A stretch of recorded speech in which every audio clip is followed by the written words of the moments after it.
Hola, ¿qué tal? Buenas noches. Espero que estés en un lugar lo más cómodo y tranquilo posible, porque esta noche escucharás relatos de terror que me han mandado a mi correo. Si mandaste tu historia, es muy probable que estés a punto de escucharla. En este capítulo en especial, no hay un tema en específico el cual abordar, como lo he hecho en mis videos anteriores. Son simplemente anécdotas de personas que han tenido alguna experiencia paranormal o fuera de esta realidad. Esta primera historia que vas a escuchar a continuación es sobre un hecho perturbador que ocurrió en fechas de Semana Santa. Han pasado pocos días desde esas fechas importantes para las personas católicas, así que sería una muy buena manera de empezar con los relatos de esta noche. Quédate hasta el final y recuerda que si tienes una historia que compartir, puedes mandármela a mi correo que te dejaré en la descripción. Apaga la luz, cierra la puerta y ponle seguro porque esta noche será más larga de lo normal. Esto es Vierich Cuenta.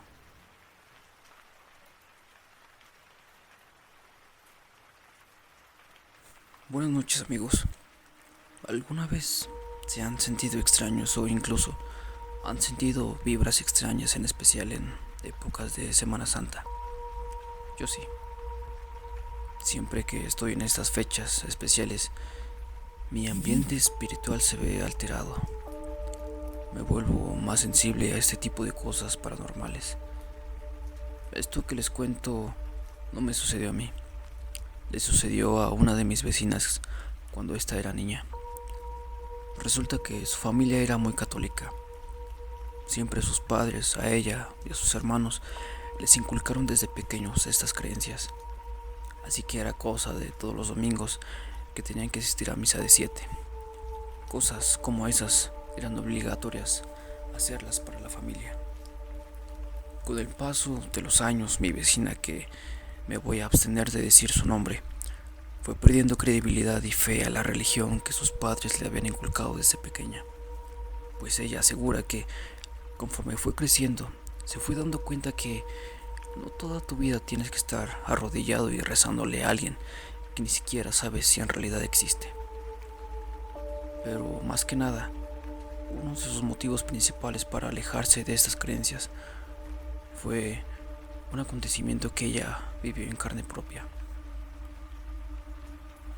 Relata que cuando era niña, en un Viernes Santo, sus padres siempre tenían la costumbre de dejar agua y pan en el comedor de su cocina.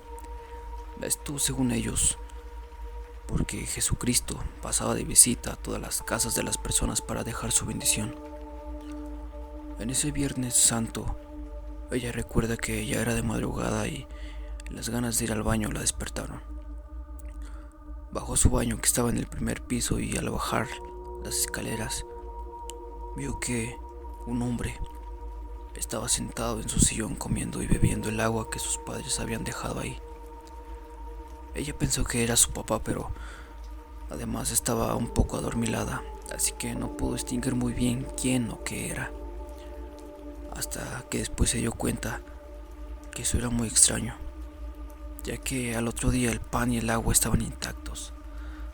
Además, muy vagamente recordaba que la persona que estaba sentada la noche anterior en su sillón no se parecía a su papá o a alguno de sus hermanos, ya que según ella, esta persona tenía cabello largo y además parecía usar una túnica, lo cual le causó mucho miedo, ya que, como antes lo había mencionado, su familia es muy católica y tiene una gran cantidad de figuras religiosas, y entre esas figuras hay un Cristo de tamaño real que está guardado en su garage. Además, cuenta que en esos días de Semana Santa escuchaba ruidos extraños en la madrugada. Escuchaba pasos, golpes en la pared y, sobre todo, escuchaba como algo se arrastraba por toda su casa. Un ruido particular, según sus propias palabras. Como les mencionaba, Semana Santa es una época muy importante para las personas religiosas, sobre todo las católicas.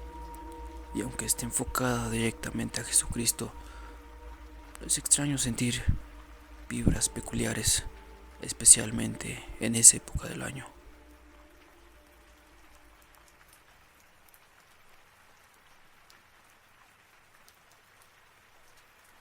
Todos los días mi papá llegaba del trabajo a nuestra casa a la misma hora. A eso de las 8 de la noche, mi padre siempre anunciaba su llegada con un peculiar silbido, el cual mi mamá y yo reconocíamos de inmediato. Mi papá trabajaba en una fábrica de láminas, siempre salía de casa a las 5:30 de la mañana y así partía su trabajo, que estaba a unos 10 kilómetros de mi comunidad. Un día eran más de las 9 de la noche y mi papá no llegaba. Ese día había llovido mucho. Obviamente mi mamá y yo estábamos preocupadas, ya que mi papá nunca llegaba después de las 8. Recuerdo que ese día ni siquiera cenamos. Justamente mi mamá ese día le había preparado su comida favorita. Mi mamá se quedó aún despierta esperando a papá. Yo me fui a dormir porque ya no aguantaba el sueño. Y cuando estuve a punto de quedarme dormida, lo escuché. El silbido de mi papá. Por fin había llegado. Lo escuchamos por segunda vez. Mi mamá ya se había parado a abrirle la puerta, pero cuando escuchamos el segundo silbido, le dije que no abriera. Mi papá nunca, pero en serio, nunca silbaba 2 veces. Se escuchó por tercera vez. Esta vez en un tono más burlón. No abras, mamá, dije. Mi mamá se quedó parada esperando otro sonido. Ábreme, Gabriela, soy yo. Una voz retumbó en nuestra casa. Sin duda era la voz de mi papá, pero había algo que no nos convencía. Algo que sin duda nos hacía pensar que eso que estaba detrás de la puerta no era mi papá. ¿Eres tú, Elías?, mi mamá preguntó. Hubo silencio. Nadie más respondió. Volteé a ver el reloj y eran las 12:13 de la noche. Aún lo recuerdo muy bien. Para esto, mi mamá y yo nos habíamos dado cuenta de que algo malo había ocurrido. Y sí, así fue. A la mañana siguiente nos enteramos de que papá había muerto en un incendio en su trabajo. La fábrica había sido consumida por el fuego, con algunos trabajadores dentro, incluido, sí, mi padre.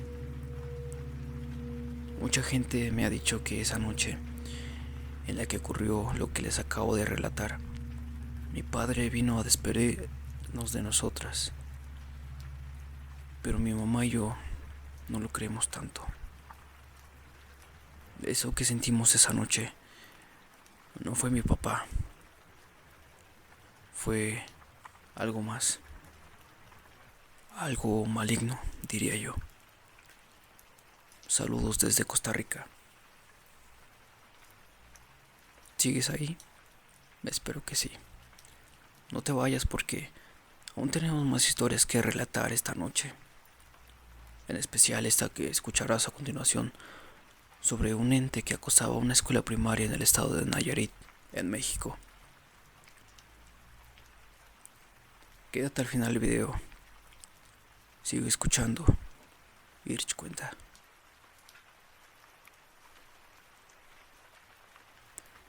En un pueblo de Nayarit, México, hay una comunidad algo alejada de la comunicación exterior, por así decirlo. No voy a decir su nombre por obvias razones. Es un sitio muy hostil donde yo, maestro, tuve que dar clases por 5 años en una escuela primaria. Aún recuerdo el primer día que llegué a esta escuela para trabajar. Fue muy extraño porque de donde yo rentaba la escuela solamente eran 20 minutos de trayecto y ese día me hice una hora aproximadamente. Ya había ido antes a conocer la escuela, así que ya me sabía el camino. No había forma de perderme o de hacerme tanto tiempo en el trayecto. Pero en fin, es algo que creo yo que nunca le voy a encontrar explicación. El punto de mi relato es esa primaria a la cual fui a dar clases. La escuela era pequeña, con no más de 10 salones. Nada fuera de lo común, solo había una barranca a un costado de esta que la separaba una malla de metal. La barranca era profunda y muy peligrosa cuando llovía, así que esa malla de metal era, por así decirlo, una protección. En mi turno de la mañana recuerdo que algunos profesores me contaban historias de miedo que a ellos les habían pasado en esta escuela. Lo típico, sentir que los empujan, ver sombras, ver cómo se mueven butacas o libros del lugar, escuchar voces, etc. Sinceramente no le tomé tanta credibilidad porque creí que solo querían hacerme sentir miedo, asustarme. Una ocasión recuerdo que estaba dando clases y noté que mis alumnos estaban viendo hacia la parte de la barranca. Yo volteé también y les juro que vimos a una niña saltando la malla de metal para descender al profundo barranco. Yo me impacté mucho ya que, además de no ser físicamente posible, en la barranca no había nada. Yo no veía razón del por qué la niña bajaba hacia la barranca. Uno de ellos dijo que era la niña que daba miedo. Yo les pregunté a qué niña se referían y ellos me contaron que la que asusta a todos en la primaria, que algunos la veían en el patio jugando con una muñeca, otros la veían llorando en los baños, asustando a los profesores, y me hicieron mucho énfasis en que esta niña era mala, en que nunca debía hablar con ella. Lo que me hizo creer que realmente había algo malo en esa primaria fue la ocasión en la que me encerraron en mi oficina en dirección, poniendo todos los seguros de la puerta y quedándome ahí por casi 2 horas. La puerta se cerró de la nada y solo la pude abrir forzando la cerradura. Además, no sé si era mi imaginación o mi superstición, pero juro que mientras forzaba la cerradura, escuchaba como una niña lloraba entre los pasillos de la escuela. Algo que sinceramente me dio mucho miedo en esa ocasión. En mi estancia en esa primaria, no era raro que llegaran alumnos llorando asustados a la dirección diciendo que había una niña muerta en el baño. Los profesores íbamos a revisar, pero obviamente no había nada. Solo un peculiar olor que parecía envolver a toda la escuela. Un olor a putrefacción muy particular. También en otra ocasión, una profesora tuvo un ataque de pánico porque, según relata, vio en la biblioteca una niña llorando y ella, al preguntarle qué tenía, esta volteó hacia ella con un rostro desfigurado, sin ojos, por lo que ella cuenta. Obviamente la profesora decidió renunciar y no supimos nada más de ella. Pero la gota que derramó el vaso fue cuando encontraron el cadáver de una chica en la parte trasera de la primaria. Algo que sin duda fue mucho de qué hablar. Las autoridades mantuvieron la escuela cerrada por un largo tiempo. Y al regresar, la vibra que tenía la escuela era aún peor. Incluso les puedo jurar que costaba respirar en ese sitio. Te costaba hacer tu trabajo. También los alumnos se sentían así. De hecho, muchos ya ni querían ir, porque en serio, daba miedo. Ellos juraban que una mujer los asustaba y no los dejaba jugar, que los molestaba y los asustaba en el baño. Los fenómenos paranormales se volvieron más comunes en la escuela. Se rompían vidrios, se azotaban puertas. Incluso en una ocasión La cafetería se incendió sin razón aparente. A mí me ofrecieron un mejor trabajo en otra escuela y es donde actualmente trabajo. Con respecto a esa escuela primaria que les cuento, no sé nada. No sé sinceramente si aún sigue en función, pero espero que no. Yo no soy muy creyente de este tipo de cosas, pero lo que hay en esa escuela sin duda no es nada bueno. Les puedo jurar que el diablo habita en esa primaria.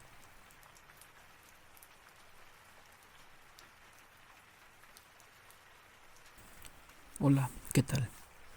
No había querido contar esto que contaré a continuación con casi nadie. Solo lo sabe mi esposo y mi mamá. Bueno, aquí voy. Actualmente tengo dos pequeños hijos, uno de casi 3 años y otro de 7 meses. Todo esto empezó cuando estaba embarazada de mi segundo hijo. Empecé a tener sueños con personas ya fallecidas que mandaban mensajes a sus familiares. Sabía que ya habían fallecido porque eran familiares de amigas, de tías políticas y hasta una tía mía que dejó 2 hijos adolescentes. El más fuerte de estos sueños y de estos casos fue cuando el esposo de una tía política en mi sueño me dijo que quería una fiesta grande y con comida. Cabe resaltar que se acerca el Día de Muertos y también su cumpleaños. Y a todo esto, yo no sabía que si su esposa, a causa del dolor por su partida, no quería hacer nada de ofrendas o algo así. Somos de México y aquí es una costumbre poner ofrendas para los fieles difuntos. Así que cuando desperté le comenté a mi esposo que su tío en mi sueño me había dicho que quería una fiesta para celebrar sus cumpleaños. Y le pedí de favor que si podría decirle a su tía. Él me dijo que sí. Pero ese día que le comenté esto fue de mañana y pues tuvo mucho trabajo y no le avisó a su tía. Para cuando yo estaba haciendo la comida en la tarde, sonó mi celular. Era un número desconocido. Yo jamás contesto este tipo de números, pero esta vez no sé por qué lo hice. Y cuando contesté, se escuchaba como cuando la tele no tiene señal. Y de fondo la voz tan particular del tío de mi esposo hablando. Dijo algo que no podía distinguir. Me dio tanto miedo que aventé el celular al sillón. Rápidamente lo agarré y le marqué a mi esposo y le dije que si ya le había dicho a su tía lo que su tío me había dicho. Él me dijo que no porque no había tenido tiempo de decirle y le dije que lo hiciera pero ya, porque su tío me había marcado. Mi esposo no lo podía creer y le marcó a su tía y le platicó. Ella se puso a llorar comentándole que pensaba no poner ofrenda ni hacer nada, pero que ahora lo haría porque así quería su esposo. Y le hicieron su fiesta al tío de mi esposo, pero les juro que aún no encuentro una razón lógica para lo que me pasó ese día. Fue algo horrible en el momento y me dio mucho miedo. Tengo más historias estando embarazada y ya con mi bebé. No sé si él tendrá algún don o por qué razón empezó todo esto. Porque con mi primer hijo nunca sucedió nada paranormal. Y además, yo nunca he tenido dones para ver fantasmas o cosas por el estilo. No sé si algún tipo de don, bendición o habilidad venga acompañada de mi hijo. Espero poder contarles más historias. Gracias por escuchar mi historia.